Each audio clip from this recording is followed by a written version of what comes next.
Bonjour à tous et bienvenue dans mon 9 mètres carrés. En réalité, c'est 5,6 mètres carrés au sol, mais vu qu'il fait 20 mètres cubes et qu'il y a une mezzanine, il est marketé comme un 9 mètres carrés. Bon, aujourd'hui, big day, on se retrouve pour le room tour final. Si vous avez suivi sur TikTok, j'ai fait des rénovations pièce par pièce, enfin espace par espace. On a refait l'entrée, la cuisine, les placards et le bureau. Et aujourd'hui, j'ai décidé de vous en faire profiter sur YouTube. Parce qu'en fait, j'ai pas investi tant de temps et d'énergie dans ces travaux pour qu'ils finissent sur un vulgaire TikTok de 2 minutes. Au passage, si vous connaissez pas du tout mon appartement, vous allez le découvrir en version améliorée du coup. Et puis, n'hésitez pas à me donner vos avis, vos conseils. Franchement, même si vous voyez d'autres trucs à optimiser, je ne le ferai pas. Et vous saurez très vite pourquoi. Sans plus attendre, on passe au room tour. C'est parti! C'est donc dans l'entrée que nous commençons notre périple. Ça, c'est ma porte d'entrée. Je vais vous mettre des avant-après parce que c'est quand même assez éloquent. Alors de base, tous les manteaux étaient accrochés sur des porte-manteaux sur la porte, mais du coup, ça bloquait l'entrée de lumière. Je trouve que c'est quand même bien mieux comme ça. Si on allume la salle de bain, il y a aussi la verrière, mais bon, en vrai, la VMC fait trop de bruit, donc on va éteindre ça. Jade, l'ingénieur capable, m'a fait un super rangement à chaussures. Bon, il est déjà full parce que j'en ai encore acheté depuis, mais tout rentre et tout est aligné. Je trouve ça franchement cool. Ensuite, si on ouvre cette porte coulissante, on arrive dans la salle de bain. Alors la salle de bain, il n'y a pas eu trop de modifications, même pas du tout en fait. Là, pour vous figurer, je suis dans ma douche, il y a quand même pas mal d'espace. Je la trouve cool, grande, spacieuse. Alors le problème, c'est que c'est une douche slash salle de bain à l'italienne, donc quand tu prends ta douche, tout le sol est trempé. Mais en soi, ça fait le taf. Chose que j'aime bien dans cette douche, ça va être le carrelage bleu, le carrelage noir aussi, mais très peu pratique. Pour faire le ménage, le calcaire s'accumule super facilement. Juste à droite de la douche, on a des placards de rangement salle de bain, un petit rebord où je peux aussi poser quelques produits. Mes super toilettes, un grand luxe, et le seul évier slash lavabo de tout l'appart. Donc c'est là que je fais ma vaisselle, vous l'aurez compris. Pas très pratique puisque comme vous pouvez le voir, il est vraiment petit. En largeur, il fait la taille de ma main et j'ai des ongles. Juste à droite de la salle de bain, on a une cloison et la cuisine! Oh my god! Je vais vous montrer un avant pour que vous puissiez apprécier le après. On a ajouté cette petite étagère là à épices, des trucs pour accrocher les ustensiles, ce meuble en L qui vient de chez Five et qui est pile poil aux bonnes dimensions, donc qui rentre parfaitement sur le minuscule plan de travail. Ici, on a un cache-plaque, donc en dessous, il y a mes plaques de cuisson. Voilà, c'est là que je cuisine globalement. J'ai tout le nécessaire. En dessous, on a un petit égouttoir qui peut se plier, se déplier. Un petit porte-tasse adorable. Et là, je viens de rajouter ces petites plantes, mais je suis pas sûre de les laisser là.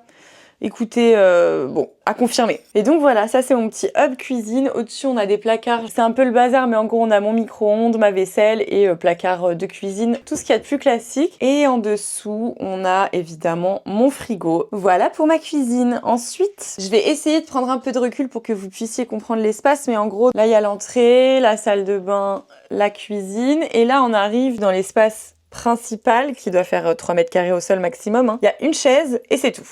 Donc là, vous avez vu la cuisine. Ici, on va déplacer l'échelle. L'échelle peut se déplacer. Il y a des rails tout autour. En fait, ça c'est ma mezzanine, vous verrez après. Il y a des rails tout autour pour pouvoir la positionner et accéder au placard du haut, à la mezzanine et effectivement à ces placards aussi. Et à la télé. Donc ici, on a mes placards d'habits qu'on a refait de A à Z. C'était dur, c'était très dur. Et là, franchement, je trouve qu'on a pas mal optimisé l'espace. On a pu mettre 2 tringles à droite. En plus, le placard est très profond. Je crois que ça fait 50 cm, un truc comme ça. Enfin bref, en termes d'étagère, il y a de la place. Franchement, ces placards, j'en suis ravie. Je me bats plus avec mes habits à chaque fois que je veux en prendre un. Et au-dessus, du coup, on a remis une tringle dans le bon sens avec des pulls. Franchement, le coin dressing est tip top. Quand on ferme ces placards, on arrive sur un miroir de plein pied, puisqu'en fait, il est hors de question que je ne puisse pas voir ma tenue en entier. Donc comme je vous le disais, franchement parfait pour regarder un peu fit check tous les matins avant de partir. Je dis ça comme si j'avais un taf. By the way, mon outfit du jour, expérimental. J'aime pas trop le col roulé en dessous, mais il faisait 3 fois pour que je mette que ça. Mais bon, délire. En tout cas, fan de mes collants, pour ma part. Ensuite, après ce miroir, on a un autre miroir, évidemment les filles, hein, qui est un peu une masterpiece selon moi. En gros, c'est ce que tu vois quand t'arrives. Hein. Donc là, si j'arrive par la porte d'entrée, c'est directement ce sur quoi je tombe. Et franchement, je l'aime bien. Je l'avais acheté chez Maison du Monde quand j'ai emménagé dans mon premier appart en 2018. Mon premier vrai appart toute seule, hors coloc et tout. Et franchement, il fait le taf. Sans le miroir, je sais pas si vous imaginez, mais ce serait vraiment hyper triste. On a de la chance d'avoir quand même une hauteur sous plafond qui est pas à négliger. Elle sert pas à grand chose, je vais pas vous mentir, mais bon, c'est toujours ça de prix. Donc, comme je vous l'ai dit, là c'est des placards, là c'est mon ballon d'eau chaude, là c'est encore des placards, ma petite télé, là c'est un placard qui s'étend un peu tout du long. Il s'ouvre par là, mais il est très fin. En haut, ici on a des étagères que j'ai utilisées pour mettre des petits éléments de déco parce que franchement, je les trouve pas très accessibles et pas très pratiques pour ranger des vrais trucs. En plus, elles sont en triangle et pas très profondes. Donc voilà, j'ai décidé de ne pas vraiment les rentabiliser. Et que voulez-vous, je suis maximaliste, je peux pas m'empêcher d'avoir plein de trucs de déco, donc faut bien que je les mette quelque part. Ce sera là. Et donc, quand on arrive ici, évidemment, on tombe sur mon coin bureau que je viens de refaire. C'était la dernière partie des rénovations de Tiny House Big Vibes. Normalement, tout est dispo sur TikTok, du coup, maintenant, vous pouvez aller voir tous les travaux que j'ai faits. Oh my god, j'ai un message. Ça, déjà, pose parce que c'est trop mignon. C'est une petite chaise comme ça qui sert à poser le téléphone. Généralement, moi, je le mets comme ça pour regarder des petites vidéos quand je mange ici. Mais voilà. Très pratique et très cute, je trouve. Donc en dessous du bureau, c'est là que maintenant c'est intéressant parce que avant, en gros, il y avait rien, enfin il y avait pas de rideau et il y avait énormément de trucs qui étaient dessus. Et maintenant, ce qu'on a fait, c'est qu'on a mis 2 planches ici et là pour mettre tout ce qu'il y a dessus en dessous pour pouvoir le cacher à l'aide des rideaux si besoin. Voilà, donc il y a des boîtes, là c'est mon maquillage. On a mis une petite poubelle ici en dessous, petite étagère au-dessus pour caler d'autres trucs. Bon, là, c'est encore le bazar, calculez pas trop, mais il y a ma box, un rangement qui, lui, je pense, va partir. Là-bas, panier de linge sale qui rentre pile poil dans l'angle. Et franchement, c'est parfait, hein. Également, ici, on a mis un petit crochet pour accrocher mes tote bags. Et si vous pouvez voir, il ne touche pas le sol. Et comme ça, il reste suspendu et c'est parfait. On cache tout ça parce que c'est moche. Et que maintenant que je peux le faire, je vais pas m'en priver. Non mais quand même rien à voir, c'est hyper clean. Du coup, vu qu'on a débarrassé pas mal le sol, maintenant je peux faire plus de 3 pas.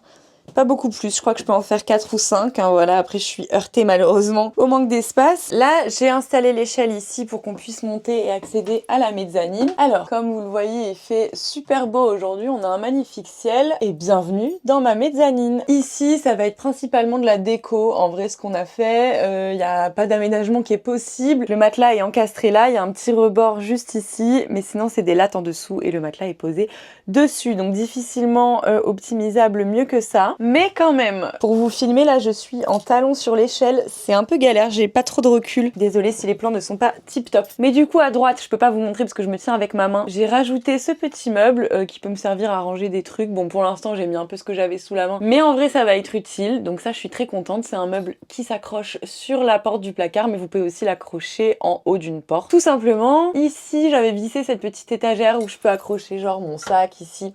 En vrai, très pratique. Celle-là, je l'utilise pas mal ou pour poser mon téléphone quand il charge, puisque les chargeurs sont derrière, je vais vous montrer. Ici, on a une petite poubelle. Quand tu arrives dans la mezzanine avec l'échelle, ça se passe comme ça. Bon, là, vu que je suis en chaussures, je vais pas mettre les pieds sur le lit. Ah, la VAR est formelle. Mes pieds ne touchent pas le lit, pour tous ceux qui douteraient de ma sincérité. Donc là, je suis dans mon lit. Ouh, hyper cocooning. C'est là que j'ai fait ma première vidéo YouTube. Si vous avez l'œil, vous reconnaissez ce plan. Bah, bienvenue dans mon lit. On est intime, vous et moi, dis donc. Mes super dravaches, déjà, iconiques si on me demande. J'ai donc installé des petits miroirs, des petits tableaux, bref, une déco maximaliste. Comme on les adore finalement. Je suis fan absolue de ces petits miroirs convexes. Il y en a 3 au total, j'en ai mis un là aussi. J'ai changé les rideaux ici. Là on a des étagères derrière pour ranger, ça fait un peu meuble de chevet. La poubelle comme je vous ai montré. Pour filmer des TikTok ici sans être obligé de poser le téléphone sur la poubelle hein, concrètement. Donc là je peux prendre le téléphone, mettre là. Franchement que c'est super. On investit dans le matériel, vous croyez quoi? Ah oui, et puis là, j'ai un support magnétique pour la caméra que je suis en train de porter. Je peux la poser là. Au-dessus ici, c'est un peu tout et n'importe quoi. Je préfère fermer les yeux puisque quand je suis allongée dans mon lit, je ne vois pas cet espace. Donc je ne vais pas m'en occuper. Et puis globalement, ça c'est moi dans mon lit qui peut regarder une super HVF à la téloche. Donc là, il y a le Velux, télé, et puis moi en fait. Je vous jure que c'est cosy. Moi je m'y sens bien en tout cas. Après bon, dès que tu arrives en dessous, automatiquement... Et donc je vais vous montrer comment on accède au toit. Alors c'est très simple, là j'ai en gros cette planche que normalement je peux mettre en guise de volet pour masquer la lumière, mais là on va tout simplement marcher dessus, puisque vu que j'ai des chaussures, j'ai pas envie de les enlever pour aller dehors. Oh il fait beau. Je vais vous poser là en attendant, c'est hyper approximatif. Je sais, je suis à contre-jour, je peux pas faire autrement. Alors là, normalement soit vous mettez une chaise en dessous ou un tabouret, soit vous êtes une meuf de la salle comme moi, et donc me voilà arrivée sur les toits et là c'est bon hein. Je peux faire ma vie. Je suis désolée, je vais rester à contre-jour parce que sinon je suis comme ça et je vois rien et j'ai une tête de golemon. Donc pour les besoins de la vidéo, je vais rester comme ça. Donc là il y a mon Velux, je viens de sortir par là et là on est sur le toit qui est assez plat et donc je peux me balader assez loin et profiter de cet espace extérieur, surtout en été parce que là je vais pas vous mentir, il fait très froid. Mais du coup, bah voilà. Je peux vraiment aller très loin comme ça. Et j'ai l'habitude aussi, donc je suis assez à l'aise.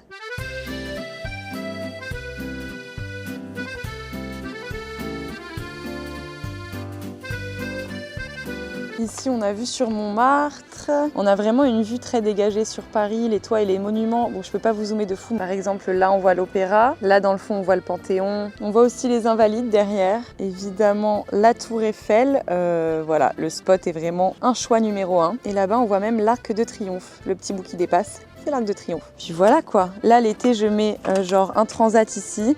Là, j'ai mes petites lumières pour ambiancer de nuit et franchement, c'est parfait. Hein. Plus qu'à profiter et à bronzer. Le voilà, le secret de mon bronzage parfait en toute saison. Oula. Voilà, donc ça, c'est moi et Paris. Où est-ce qu'elle est cette folle? J'ai trouvé une zone d'ombre. Je suis désolée, j'aimerais bien vous faire des fast cam avec le soleil en mode... Va falloir trouver une solution parce que pendant les vlogs, ça va être chiant. Comment on fait pour regarder le soleil droit dans les yeux et lui dire « baisse le regard ». Moi, je ne peux pas en tout cas, personnellement. Donc c'est moi qui vais baisser le regard tout simplement et je vais surtout rentrer dans mon petit antre en passant par là où je suis arrivée, bien entendu, c'est-à-dire par le Velux. Toujours en traction, on fait travailler les bras, c'est parti. Et voilà. Me voilà bien rentrée. Au chaud. On est un autre jour, calculez pas. J'ai changé d'outfit pour vous parler un petit peu. On va parler logement à Paris, comment trouver un appart, budget, etc. Alors, comme vous le savez, moi ça fait bientôt 5 ans que j'habite ici. Avant, j'habitais dans un autre 9 mètres carrés, mais dans le 16e arrondissement. Et avant, j'ai été en coloc, en Erasmus, bref. J'avais pas d'appart à moi toute seule. J'ai trouvé cet appart et le précédent sur Gens de Confiance. C'est un site où en gros vous devez avoir 3 par 1 pour y accéder. Et ensuite il y a plein d'offres en fait immobilières mais aussi de taf, de gens qui vendent des trucs. C'est un peu un Le Bon Coin mais privatisé. Je crois que c'est un site de catho à la base mais pas du tout obligé d'être catho pour aller dessus, je vous rassure. En vrai le seul avantage de ce genre de site un peu particulier, privé, etc.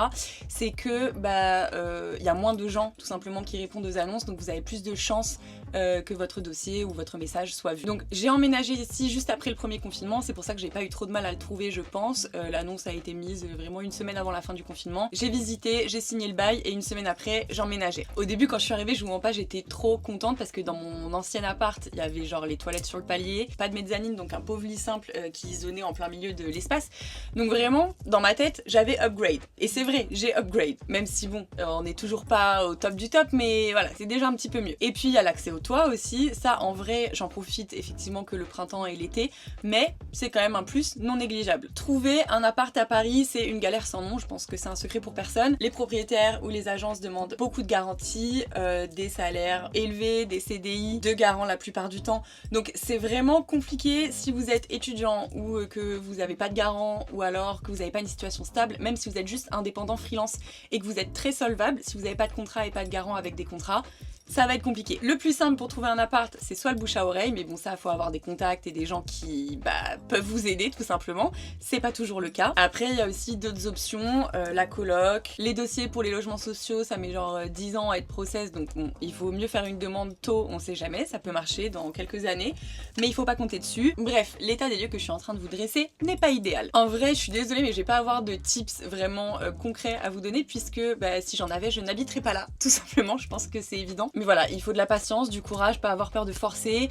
Si vous passez par des particuliers ou des agences, enfin par des annonces du coup sur internet, faut être hyper réactif, activer les notifs pour pouvoir répondre aux messages, appeler les agences, les particuliers directement. Et voilà, faut faire du forcing jusqu'à ce que ça passe, qu'on vous accorde une visite et pourquoi pas le Saint Graal, la signature du bail. Personnellement, j'aimerais déménager, je fais un peu d'argent avec TikTok là en ce moment, donc j'ai le budget pour un plus grand appart, mais vu que j'ai pas de dossier, c'est compliqué. Je sais aujourd'hui que si je vais dans une agence en disant bonjour je suis tiktokeuse et j'aimerais un appartement, on va me regarder de travers tout simplement, logique. Mais donc voilà, c'est pas aussi simple que ça. Pour tous ceux qui me disent de déménager en permanence, vous croyez que c'est simple? Vous croyez que je reste ici par plaisir? Pas du tout. Maintenant, si vous avez trouvé un micro-logement dans Paris et que vous ne pouvez pas obtenir mieux, ce qui est le cas de beaucoup de personnes, encore une fois que ce soit étudiants ou jeunes actifs, là j'ai des conseils pour vous. Parce que je m'y connais en petit espace. Depuis 2018, j'habite dans moins de 9 mètres carrés. I'm your girl. Premièrement, ranger l'appartement tout le temps. Je donne des leçons alors que moi-même je ne le fais pas. Je le fais depuis qu'on a fini les travaux et que du coup les espaces sont plus délimités. Avant c'était un bordel sans nom et dans tous les cas il n'y avait pas assez d'espace pour tous les trucs que j'avais, donc tout se chevauchait et s'empilait. Maintenant qu'on a refait les placards et le dessous du bureau, il y a un peu plus d'espace de rangement, en tout cas caché de l'espace principal, pour éviter que les choses soient au sol ou tout simplement sur les seules surfaces plan de travail qu'il y a dans l'appart. Si vous n'avez pas de machine à laver, préparez-vous à faire des allers-retours incessants à la laverie. C'est mon enfer personnel, mais bon, ça vous le savez déjà. Et n'ayez pas peur de vous approprier l'espace, moi c'est ce que j'ai fait, peut-être même un peu trop, mais en tout cas je me sens chez moi, et même après 5 ans, ça va, c'est pas horrible. L'été c'est l'enfer parce que je suis sous les toits et que donc quand c'est la canicule, vraiment je suis la première à le ressentir. J'ai déjà fait des nuits blanches parce que juste il faisait trop chaud et que j'arrivais pas à dormir. Sinon la plupart du temps j'essaye de fuir mon logement. Quand j'ai de l'argent, je pars en vacances et quand j'en ai pas, je squatte chez des potes tout simplement. Merci à Léane qui m'a passé son appartement tout le mois d'août cet été. Tu m'as sauvé la vie ma belle. Et sinon je vais vous donner quelques avantages de vivre dans un micro-logement. Il y en a peu, mais ils existent. Le premier c'est que les dépenses en eau et en électricité sont vraiment réduites de fou par rapport à un logement classique. Par exemple moi je ne chauffe pas du tout mon appartement l'hiver parce que God bless, vu qu'il garde la chaleur l'été, il la garde aussi l'hiver. Pourquoi je l'ai pas dit en 1? Le loyer évidemment. Bon, je paye 500 € de loyer ici pour 5,6 mètres carrés au sol, ce qui peut paraître scandaleux pour plein de gens, notamment ceux qui habitent pas à Paris. Je vous assure que pour un logement dans le 8e arrondissement au pied du métro, 500 €, c'est pas beaucoup. Après c'est proportionnel à la taille, hein. Je vous dis pas que genre c'est l'affaire du siècle, mais pour être logé à Paris, tu peux difficilement payer moins en fait en termes de loyer. Donc ça reste un avantage non négligeable. J'aurais pu dire le ménage, mais ne vous méprenez pas, un petit espace c'est une galère à ranger et à nettoyer, mais vu que c'est minuscule et que toute chose a une place, il faut tout déplacer, c'est un Tetris à chaque fois que tu veux passer le balai, parce que oui, j'ai pas la place d'avoir un aspirateur, ça, il faut pas oublier, donc je passe le balai, tel Cendrillon. Bref, c'est toute une logistique et une organisation, mais une fois que vous avez vos repères, c'est cool. Avantage d'une chambre de bonne, là c'est encore plus niche, c'est que si vous avez un Velux et un toit plat, vous avez accès au toit. Par exemple mes voisins du dessous qui ont un 150 mètres carrés, ils n'ont pas accès au toit et à la super vue. Et toc les bourgeois, ça vous embouche un coin. Je pense sincèrement qu'ils s'en tapent, mais laissez-moi enjoy un petit peu. Vous êtes beaucoup sur TikTok à m'avoir dit mais pourquoi tu vas pas en banlieue, proche Paris, nanana. J'ai vécu en banlieue, ça ne me plaît pas. Personnellement je préfère être à Paris dans une très petite surface que en banlieue dans une un peu plus grande surface. Parce que en vrai, soit tu vas en banlieue très loin, genre dans le 7-7, dans le 9-1, et là oui tu peux avoir des maisons, des trucs, ça reste cher mais vas-y, rien à voir avec Paris. Et si tu restes en banlieue proche pour quand même être pas trop loin, genre je sais pas moi, Levallois, même Montreuil ou Saint-Ouen, des trucs comme ça, moi j'aime bien, mais juste c'est quasiment les mêmes prix qu'à Paris. Enfin en vrai tu gagnes pas beaucoup au change et t'es en dehors, et moi qui suis pas véhiculée, vas-y c'est chiant, il y a pas de Vélib, ou alors il y en a moins, le métro faut souvent marcher 10-15 minutes, à moins d'être au pied du métro, mais dans ces cas-là les loyers sont chers. Donc en vrai j'ai trouvé ma balance, voilà, c'est mon choix, ça me convient mieux comme ça. J'attends d'avoir de la thune, de déménager dans Paris plus grand, tout simplement. Et en vrai je sais que c'est propre à mon lifestyle on va dire, c'est pas du tout le même cas pour tout le monde, mais pour moi c'est un luxe de descendre, d'avoir tous les commerces à proximité, d'avoir le métro, en 10-15 minutes je peux être à des points hyper intéressants pour moi, je peux tout faire en vélo quand il pleut pas. Abonnement Vélib 7 € par mois, l'été je me déplace que comme ça, ou même à pied quand le temps s'y prête, donc franchement je préfère largement ça plutôt que me taper un Transilien tous les 4 matins pour aller à Paris. Voilà, je crois que j'ai tout dit, j'espère que cette vidéo vous a plu. Si vous avez d'autres questions, n'hésitez pas à les poster en commentaire. Ah oui, il est peut-être temps pour moi de vous lâcher une petite exclue. Il se pourrait bien qu'en 2025, à mon retour du Brésil, je déménage. J'en dis pas plus pour l'instant, soyez patients, la suite arrive très vite. Par contre ça me tue là, vous voyez pas, mais je suis encore sur l'échelle pour vous faire un face cam puisque je suis en face de la seule source de lumière de mon appartement et qui est le Velux. Je trouve que la luminosité est très belle, elle me fait honneur, c'est le minimum. Bisous bisous.